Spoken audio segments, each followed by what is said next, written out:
Welcome on in, everyone, to our Week 8 college football preview here on Fox Sports The Gambler. I'm Joe Tanzi with Ryan Beefcoil and Mark Henry Jr., the big brains, as they like to call us here at the station. And boys, we're right in the heat of college football season.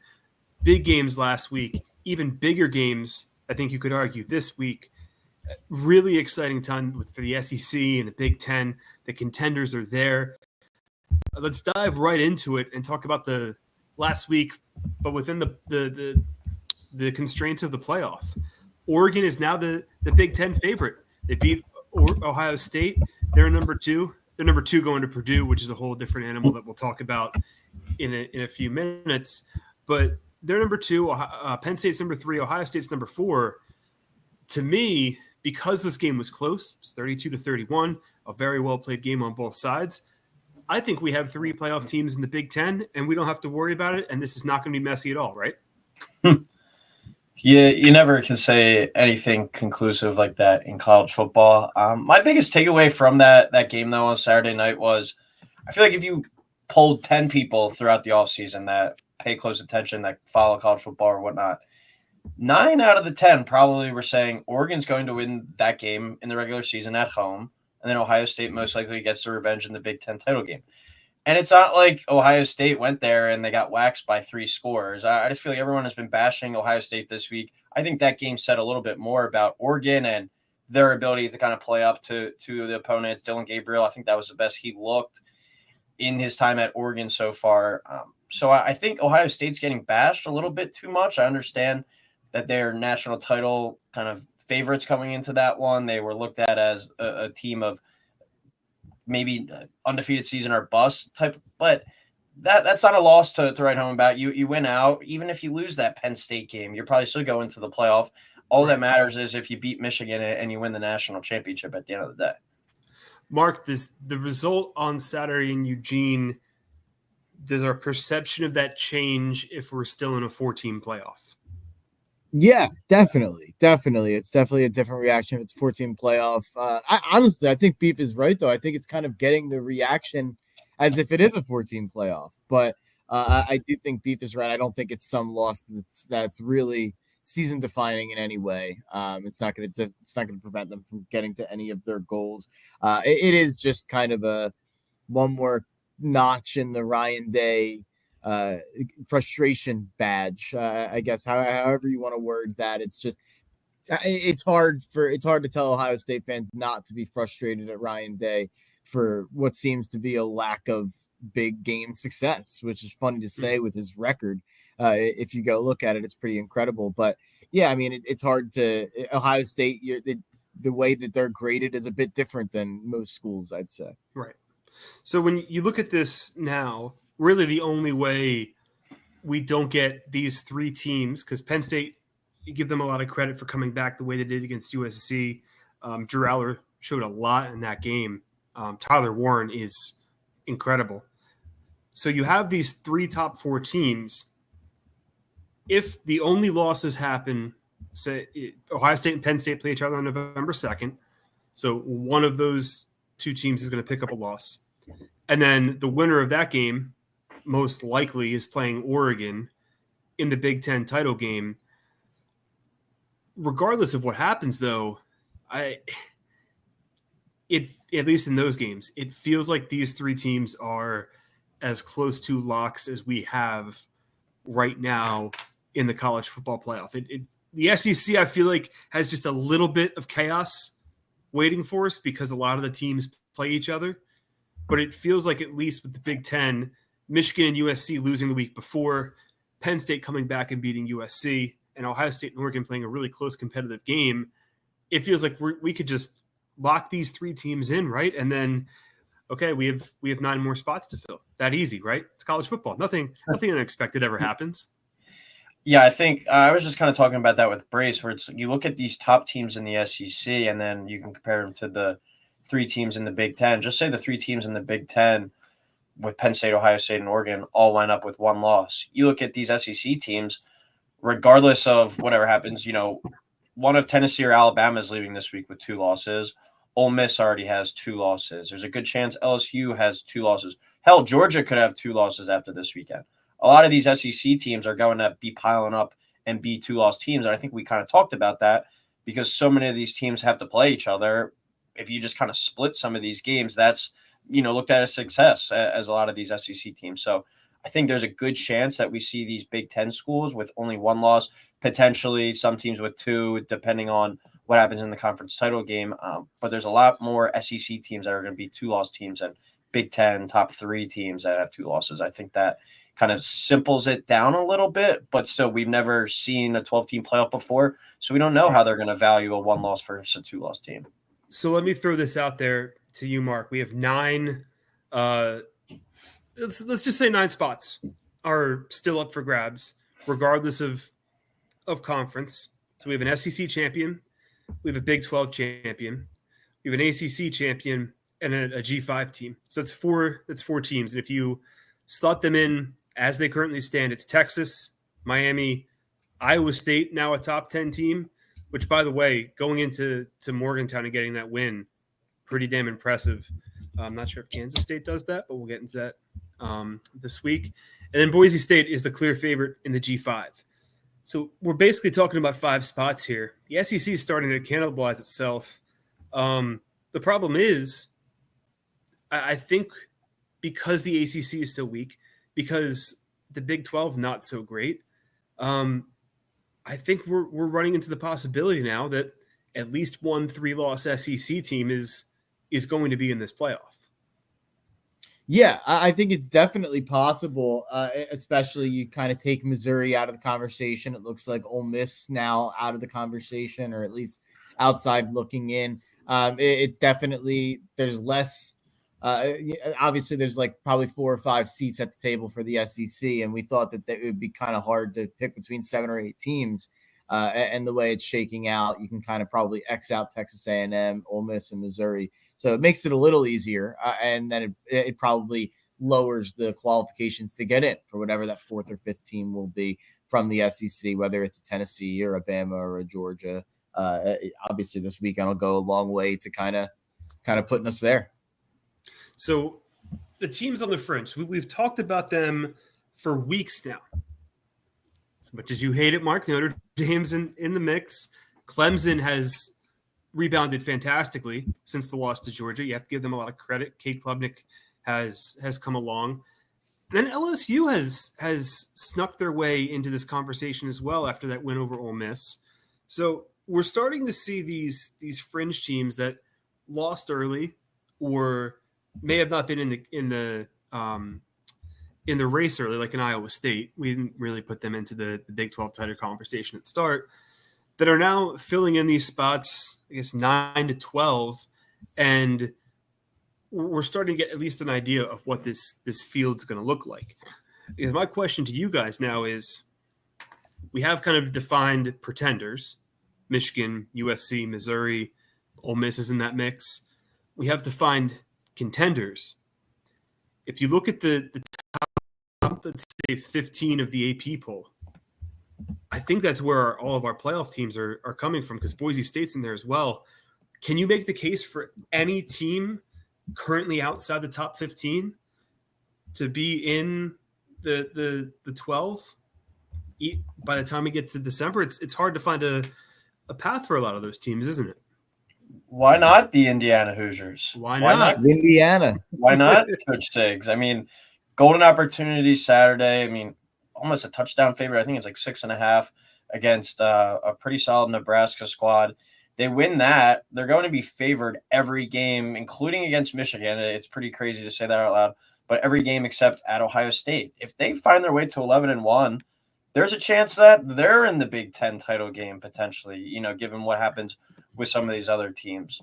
So all they had to do really is make it to the Big Ten title game, and who knows what happens at that rate. That'd be kind of funny if they make it, though, and you have like we had last year with like a Michigan against an Iowa, good conference against a bad conference type thing. But them and I think another team like SMU, they rebounded from what we viewed as kind of a slow start, but that loss against BYU looks a whole lot better each and every week.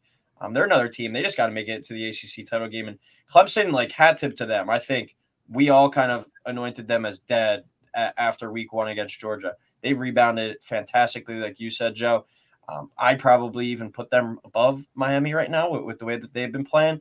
But I think that's a kind of 3-horse race there in the ACC. And I think you got to give SMU some props. And hell, the Pitt Panthers are sitting there undefeated in the ACC as well. Pat Narduzzi's got himself an offense. That's something you never hear. All right, so let's do a little bit of rapid fire with odds over at DraftKings Sportsbook. A few teams that are plus money to make the playoff. I'll give you guys give me 15 seconds or so on each of these teams, and let's see where they stand. Let's start. Tennessee's plus 115 to make the college football playoff. Can they make it, yes or no? I would lean yes right now.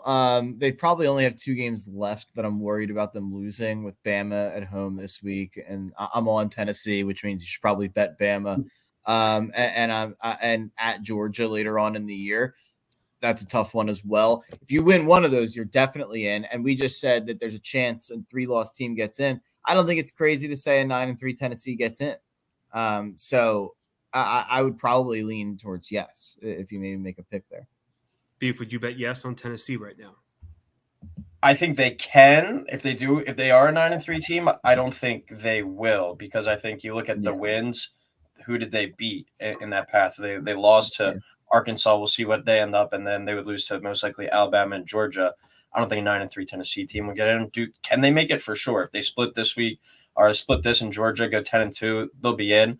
But at 9-3, I'd probably have them on the outside rather than a couple of these other SEC teams that probably have at least one better win than them. The odds makers are telling you something about how they value the SEC compared to the rest of the competition, because I want to lump all these teams together. Ole Miss plus 150, LSU plus 130, A&M plus 125, and then you have Missouri out there at plus 340 to make the playoff. Is it worth hitting the plus money price on any of those teams to make the playoff right now?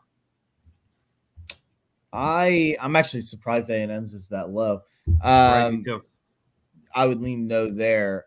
LSU, I think I wish I would love to go back and find the clip from 3 or 4 weeks ago from when no one wanted to talk about LSU. I was like, well, I think there's a chance we might be having to talk about them if they win any game they're not supposed to. And they went out and they did it against Ole Miss and won and still won in Death Valley there in overtime.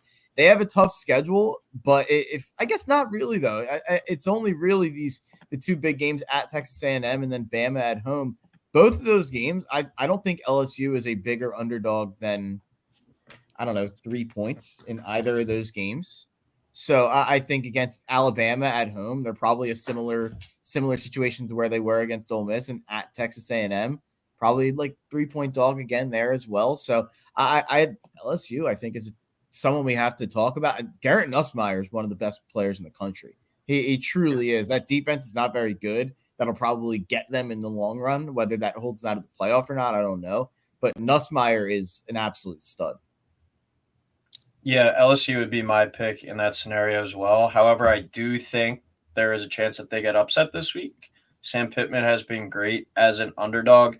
I mean, it could be, a kind of fall flat spot. And that number is screaming, everyone take LSU coming off that game at an unranked Arkansas team. So big test this week, but I think you can make an argument from that the USC game in week 1 to now. They're one of the 2 to 3 most improved teams in college football. Definitely.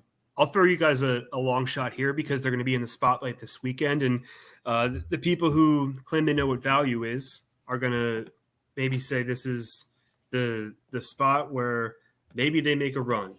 And it's crazy to even mention them in the conversation at 4-2 in the ACC. But opportunity is abound for Louisville. They're plus 1,400 to make the playoff, the longest odds right now of any team that's listed to make the playoff. When you see their schedule, it's Miami, it's Clemson, it's Pitt. They have all the opportunities in front of them. When you're looking at this from a long-term perspective, any takers on the Cardinals, they're out of the top 25 right now.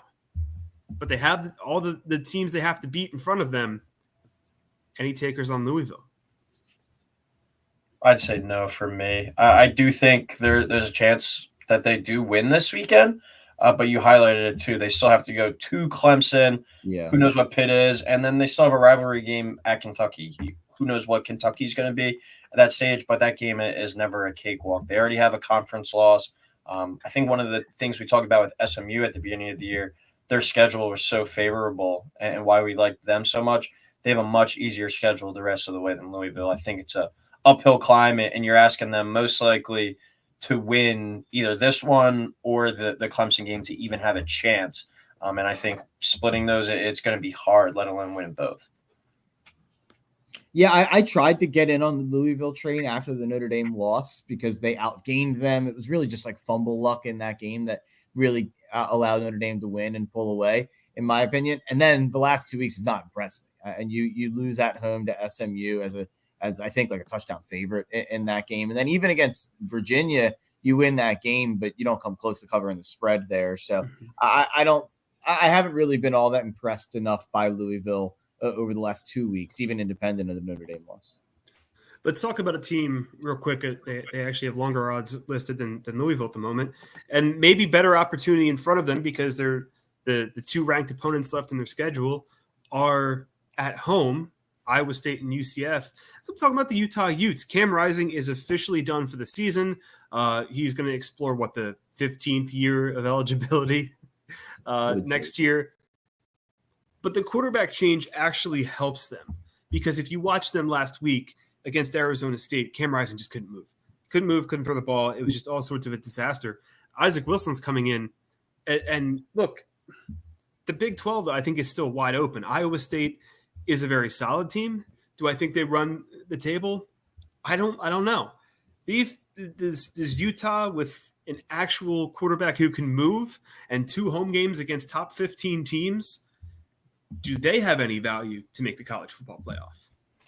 I don't think so. I think Utah's kind of in that, not to the highest extent that Oklahoma State's gotten, but kind of just the disappointing season. I feel like one of these upstart teams in the Big 12 has a better chance. BYU, Iowa State, hell, Texas Tech sitting here at 5-1, 3-0 in the conference, and not any games on the schedule that you point to and be like, oh yeah, automatic loss.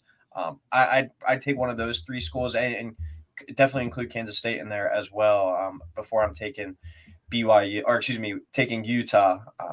I just think it's a bit of a lost season, and they were so reliant on Cam Rising coming into the season on the offensive side. I just don't think Wilson's there yet. He might be there someday, but I don't think that he's good enough yet to lead this team to a Big 12 title with having 2 losses already and only 1 win. Yeah, the Big 12 team I would look at is Kansas State at this point. Mm-hmm. I still think Kansas State is the team that's going to end up winning that conference, and I know that's probably maybe a hot take at this point with how good Iowa State's playing. And Kansas State does have to go to Iowa State, but outside of that, Kansas State should win their next 5 games leading up to that game. And if they do that, they probably get into the Big 12 championship. Looking around at the carnage of the Big 12. I think they probably get in with 2 losses into that championship game. And then, they probably have to win it at that point, win that conference championship. But if you go to the Big 12 championship with 1 loss and then you lose, if they were to win out in the regular season, I think they could potentially find their way in as an at-large team if enough chaos happened around them. Can I hot take you for a second? What? K-State loses this weekend. Yeah, I'm not on that game, and it would be classic me because I was a week early in Lake West Virginia last weekend. It's basically the same exact spot. So I'm not going to bet them because they screwed me last week. So, yeah, they'll probably win. So let's get into our bets for week 8. There's 2 big games that really matter that are going to shake up the college football playoff landscape just a little bit. Texas and Georgia in Austin. With game day going there, that's the primetime game. Then you have Alabama and Tennessee. So you have Alabama as the road favorite in Knoxville, and then you have Texas as the home favorite against Georgia. This about Georgia, Texas. Georgia, if they start even, 15% better than how they did against Alabama, they probably win that game. The start just screwed them so much where it was so hard for them to recover. If they play a full 4 quarters, maybe we're talking about number 1 versus number 2. this weekend in Austin. So if we get a complete Georgia performance, which I think we will, I think they'll be motivated to prove themselves. Can they beat Texas in Austin and kind of make that statement that they were supposed to make in Tuscaloosa a few weeks ago?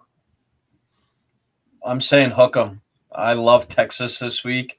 I might just be a Georgia hater at this point, but I think they're getting a little bit too much credit for the G next to their name. I think if they were Missouri or Texas A&M or something, people wouldn't be looking at them with this type of respect. 1-5 against the spread this year as well.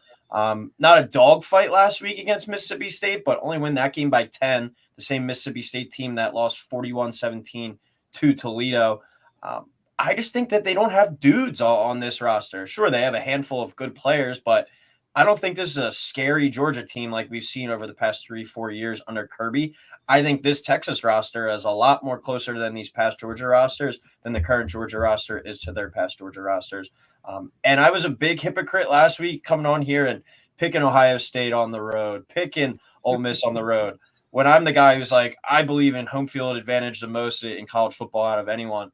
So I'm not going to get caught doing that again this week. That's why I really like Texas. I think they win this game by a touchdown. I just think that they're better at every single spot. Kirby might have a few tricks up his sleeve on defense, but Sark has proven me wrong, has become a really, really damn good head football coach. I don't have any take on this. I'm not going to take a side. I think it's going to be a close game. I have no idea. I'll take the over. I think that it being a close game will only help the over. And I think that there are probably legitimate concerns about Georgia's defense at this point with a couple of their, Mississippi State's not good at all. So giving up 31 there is concerning. I will say that Georgia offense, I think, is legit. I do think that the Georgia offense is very good. I think what we've seen from them since pretty much after the tragedy of the first 20 minutes of the Alabama game ended, that offense has been pretty unstoppable since then. So I think the offense will show up. I mean, Texas defense has been really good this year, but you do have to ask yourself how much of that is like who's the best offense that Texas has faced so far? Is it Michigan with Davis Warren or Oklahoma with whoever their backup was last week? I don't know who it is. So I'm not skeptical on the Texas offense. We know what those guys are. I mean, we know what Quinn Ewers is. Obviously, Sark is Sark. Calling plays there, and Isaiah Bond's one of the best players in the country at wide receiver there at Bama transfer. So he had a big game against Georgia last year with Bama. I expect probably a similar result here with Bond having a big day again. But I'm buying less into the results with the Texas defense because I do think that it's going to be possible to get to them because we saw that Texas defense got to a ton last season. Not to say that they weren't good, but I think in a big game like this, we generally see the score and get pushed up. So 55.5, I would bet this probably up to like 60. So I think this is going to be like a 35-30, 38-35 type of game. Not so fast, my friend. I love the under in this game. I'm absolutely buying stock into Texas's defense.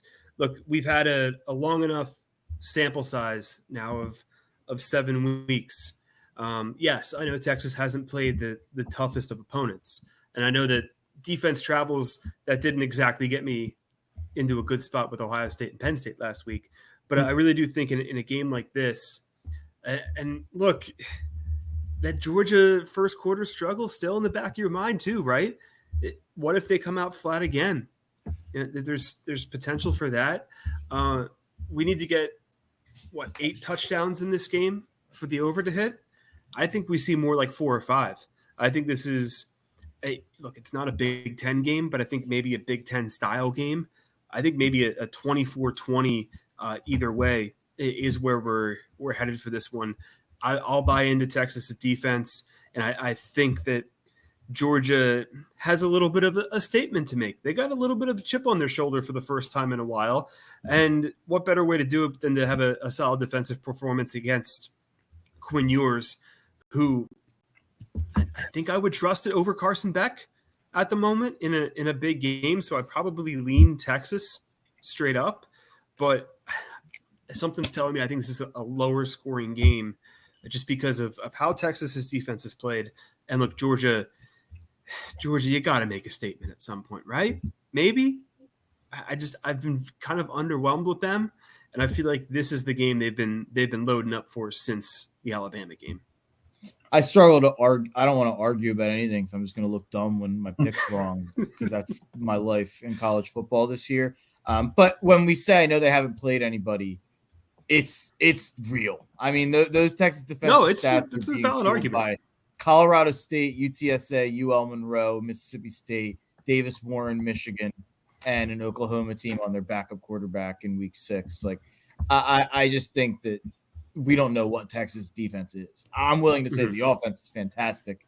No questions here. So that's why I lean towards the over. But I think that both sides have shown that, even with that, your statement about Georgia not showing up in the first quarter, that kind of helped the over with Alabama. They were giving them short fields. They were turning the ball over. It ended up turning into a 41-34 game. So I think it's going to be very similar to the Alabama game, not in terms of maybe 28-0 into a 41-34 game. But I think it's going to be the second half. The score you see will be similar, but I'm wrong. I'm ready to kick the Texas's back into overdrive. I don't know if we can officially declare them back. I think they've been back for the playoff last year. Yeah. But I think in terms of the national championship, look, you can escalate this one pretty quickly. I think Texas wins this game. I know Quinn Ewers is not the better NFL prospect than Carson Beck, but he's a college quarterback that just wins ball games. And there's something about him and the intangibles that he carries that I think makes a difference in this type of game. Like I would lean Texas if you asked me to pick who wins this game, but I think this is kind of a low-scoring game. Maybe we see Ewers make a Heisman moment type play. I'm not saying he'll have a Heisman moment because he did miss 2 games, but a Heisman moment-esque play where he gets involved and makes a huge play and wins this game for Texas. I have a take a little bit on Heisman moments. I think they don't exist anymore, really. I think we usually just pick the guy with the best stats now.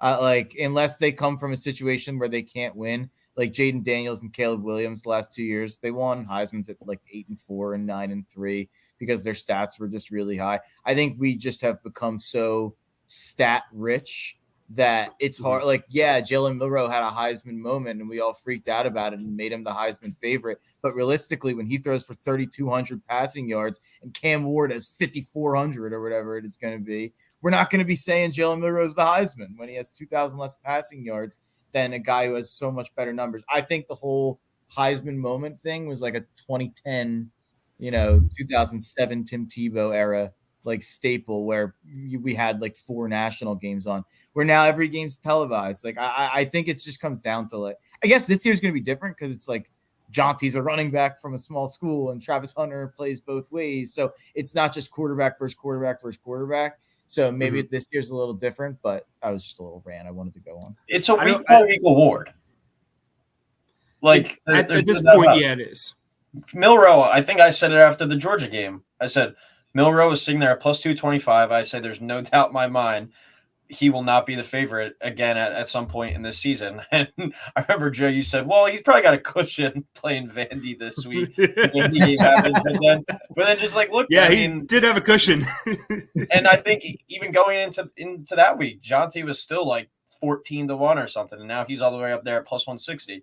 All it takes is for him to, knock on wood that it doesn't happen, but if he gets banged up or something, someone else takes over. Travis Hunter has already dipped down in the odds because he missed some time last week. Like, it's such a week-to-week award, and it kind of just comes down to you got to stay in that top 4 to 5 and just get to the last 2 or 3 games of the season to keep those stats going up. I also don't think you can have a true Heisman moment until the middle of the season, at least. You can't have a Heisman moment in September. Like, so the plays that Cam Ward made against Virginia Tech, some of them were like Heisman-esque. Like if that's on national TV in November and Miami's still playing for a national championship bid and the ACC title, then those are plays that are on the highlight reel instantly, right? But you can't have it in September when there's still so much margin for error. So I think, look, yours isn't in the conversation because he missed time, but I think in terms of like what we think in our minds as a Heisman moment, I think maybe shows up at the end of this game. Not saying he's going to get into the Heisman mix.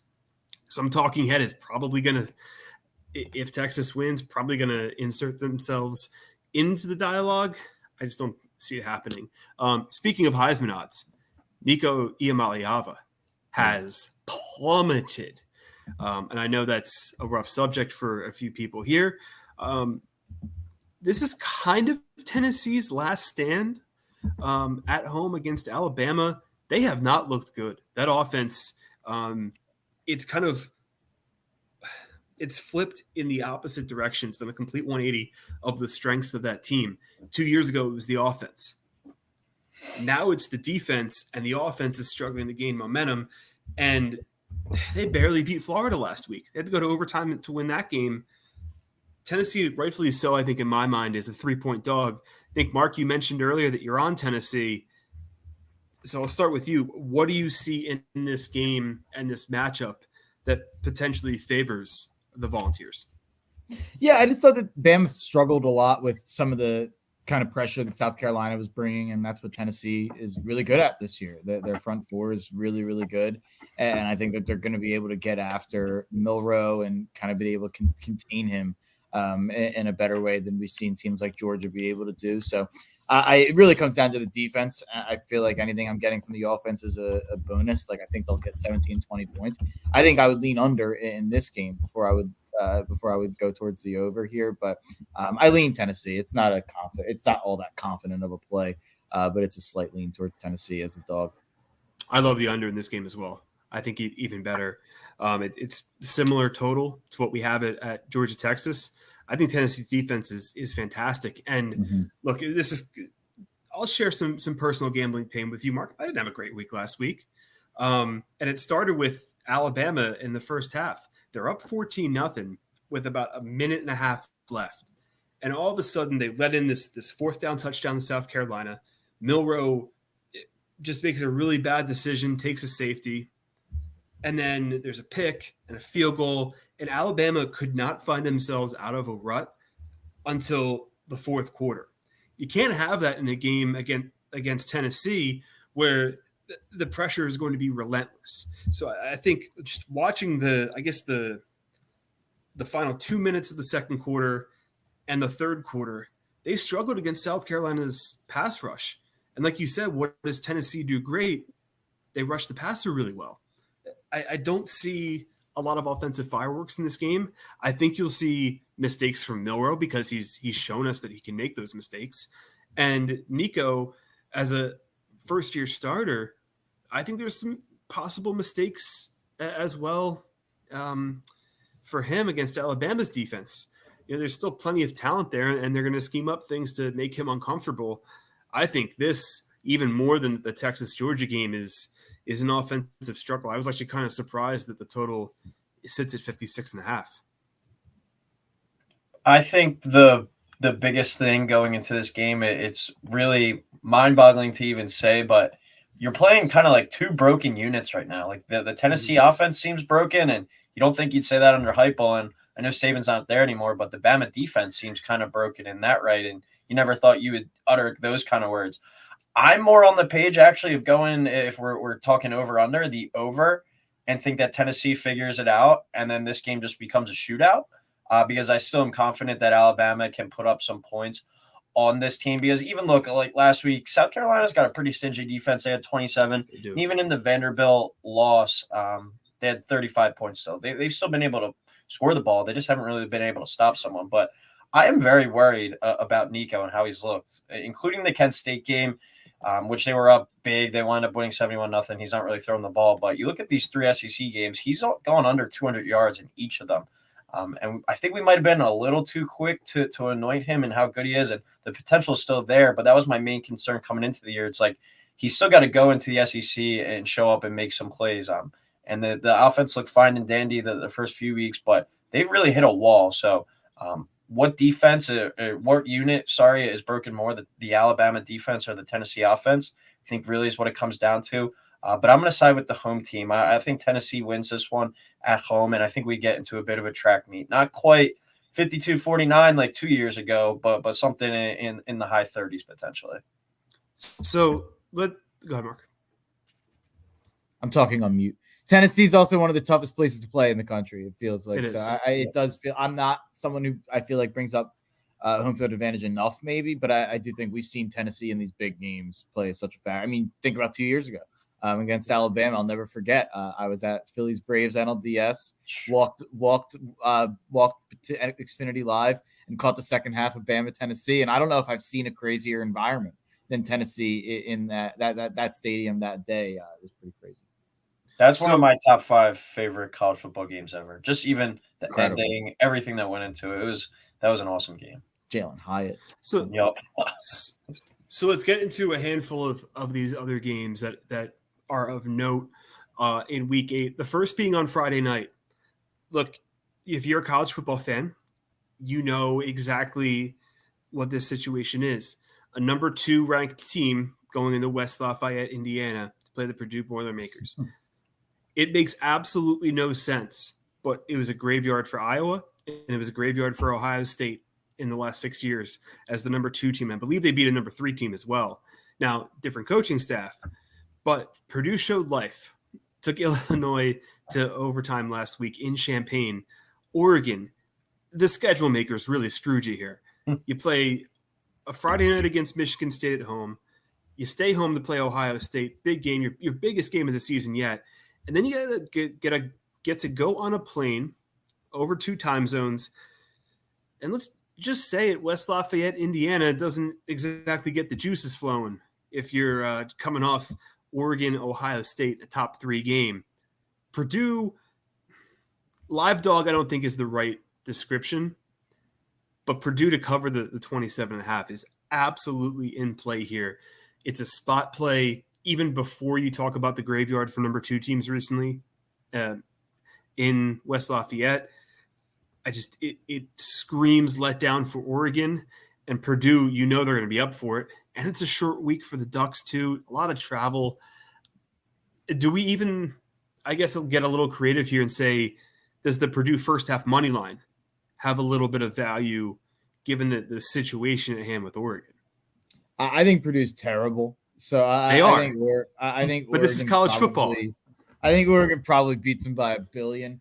But I would say that Purdue has a new freshman quarterback who was really impressive last week against Illinois, and he was running all over the place. So he's a bit of a runner on the ground. But yeah, I think this Purdue team lost 52-6 to Wisconsin. So what I will say is I'm happy with Purdue that they made that game a game with Illinois last week, because I think Illinois, it was just like a classic in-between spot for Illinois. And I love Illinois this week to bounce back. Now that everybody thinks they stink because they almost lost to Purdue. Michigan stinks offensively. I love Illinois that they're getting points at home there against Michigan. So thank you to Purdue for that. Yeah, I think Purdue has the juices to maybe make this one interesting. But as Joe was kind of touching on at the beginning, it's more so just about the spot where Oregon, biggest win, one of, if not the biggest win of this season so far in all of college football. Now you got to travel on the road. I remember Matt Rule said it a couple weeks ago in the post-game speech. It's like, let's get the hell out of West Lafayette, Indiana. Biggest game for Purdue of the season at home. It's all those kind of circumstances adding up. But what Oregon team shows up, like if Oregon shows up and plays to their capability, they can win this game by 40, 50 themselves. And if they do that, I think that justifies them more as a potential top team in the country. But if they come and fall flat like Alabama did against Vanderbilt a few weeks ago, who knows what happens? We never thought we would see that. You can't rule anything out in college football. But I definitely think that plus 27.5 is a look. Kind of hope it gets up to 28.5. Give me the 4 touchdowns there. But be tuned in on Friday night. Can I ask you guys a question real fast? Just go ahead. It's a little aside. Why is Oklahoma favored against anybody right now? It has nothing to do with what the game we were just talking about. I wanted to bring it up before I forgot about it. Oklahoma plays a weird game. Advantage. 12:45. Weird start time there. I think the defense is still somewhat legit. And I don't think South Carolina's offense is really scaring anyone. That could be like a 10-7 game or something. I'm doing something I hate, and it's betting against a team rather than betting on a team. I'm definitely not betting on South Carolina on Saturday. I'm betting against Oklahoma. That team That's you fair. talk about not having dudes. That team has one dude on it. It's Danny Stutzman. He's a linebacker. He's going to get drafted next year in like the top 40 picks. Besides him, I don't know if they've got a single other dude on that roster. They really just do not jump off the screen. They don't play with any sort of heart at all.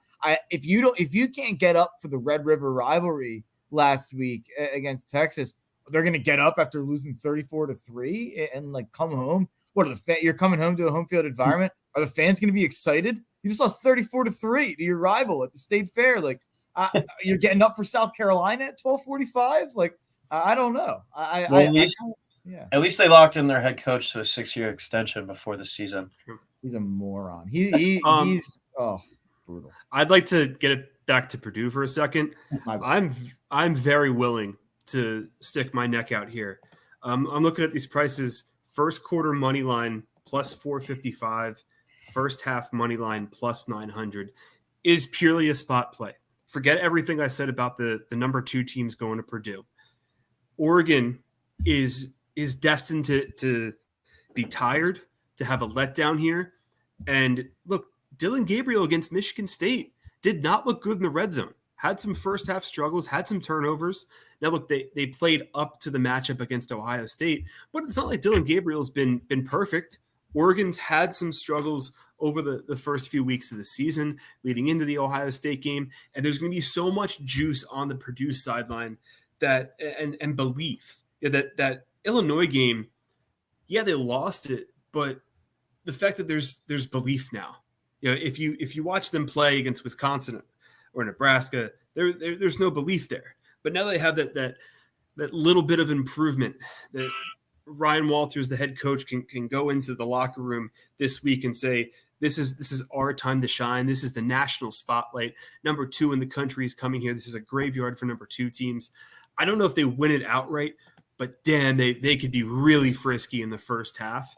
And look, I'm willing to take pretty much any angle on this. They're plus 7.5 on the first quarter spread. They're plus 16.5 on the first half spread. I think Oregon wins this game. Man, I love everything about the first half, first quarter props about the Boilermakers.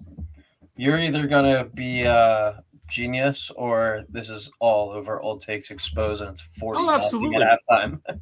Absolutely. But this is what you get in college football, right? Like if this happens and Purdue is tied or in front or down by like 2 at halftime, everybody's going to hop on Twitter and say, oh, we should have saw this coming. It's the letdown spot of the century. Like, to me, it just feels like Oregon got a really raw deal from the scheduler makers in this one, having to play Ohio State and then on Friday. And then on top of that, they come back home and they have Illinois. Like, this is, you name the type of spot in college football, letdown, sandwich, whatever you like here, Oregon fits the mold. It feels almost too good of a spot play, but I'm willing to take the risk here, at least first half. I don't know. I won't go full game, but maybe the spread. But I think that the first quarter and first half with Purdue, there's a lot of value to be had there if you're willing to back the underdog. Let's get into it. Go ahead. I've got a spot play. It's a little bit similar for you guys, and it's just a coaching mismatch in my opinion. It's Kentucky, Florida. I know Florida hung tough last week against Tennessee and ended up losing the game, but played way better than anybody thought they would. I think that was like a last gasp from Florida there. I'm going with Kentucky. I think you look at the last 2 years with Stoops against Billy Napier. Stoops has won both games by double digits. And I think this is probably the worst Florida team of the Billy Napier era of those 3 teams. So I'm probably relying too much on the coaching mismatch there, but I remember watching the game the last 2 years. And I know Beef tweeted at me about one of the games yesterday when Ray Davis went nuts on Monday Night Football. That was the game last year where Ray Davis owned Florida. But I remember watching those games and just thinking, man, Stoops is coaching circles around Billy Napier. So I kind of like Kentucky to keep owning Florida. That game stinks out loud, both sides. Big stinky. It's a big time stinker. Let's do a little rapid fire real quick. We mentioned Louisville a little bit earlier. They're a 5-point dog at home against Miami. Do they have any chance to spring the upset? I say yes. Yeah, for sure. The way Miami's playing, they could lose to Stanford or whoever. We already know the Mario Cristobal. I guess, is this too obvious of a spot for Mario to lose? Does it have to be a little less obvious? He's 0-2 off the bye at Miami. I read. Take that with. Are we expecting it too much? The Cristobal spot. There's a few of them in November.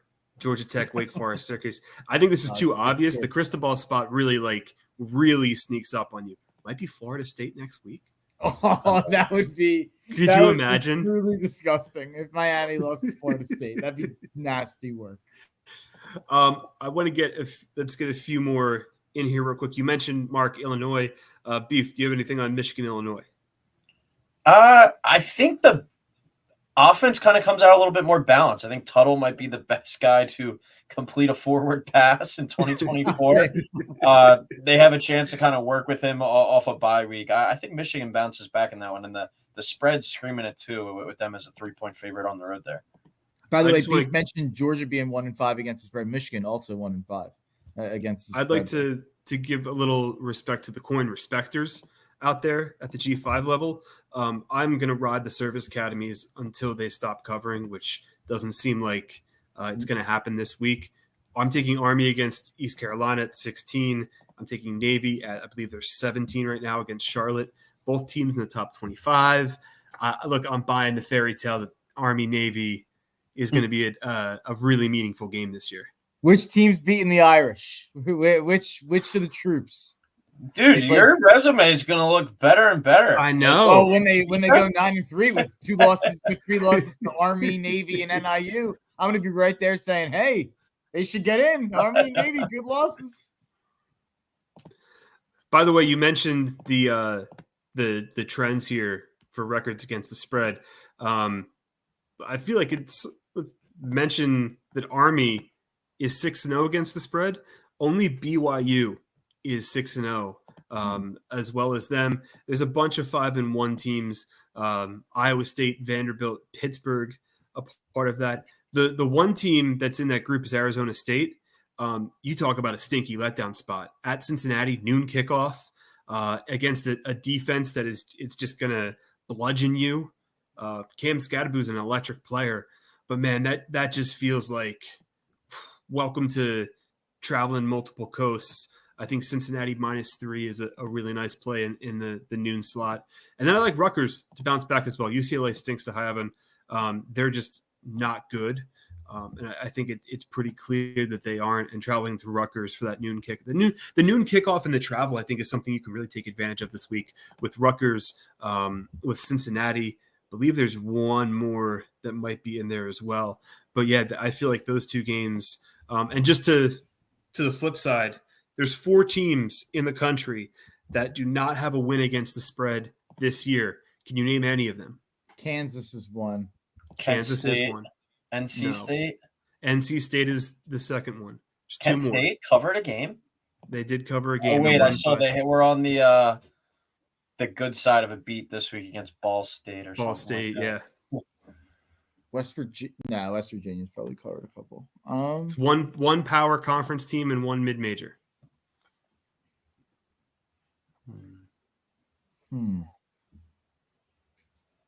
I don't think I have it.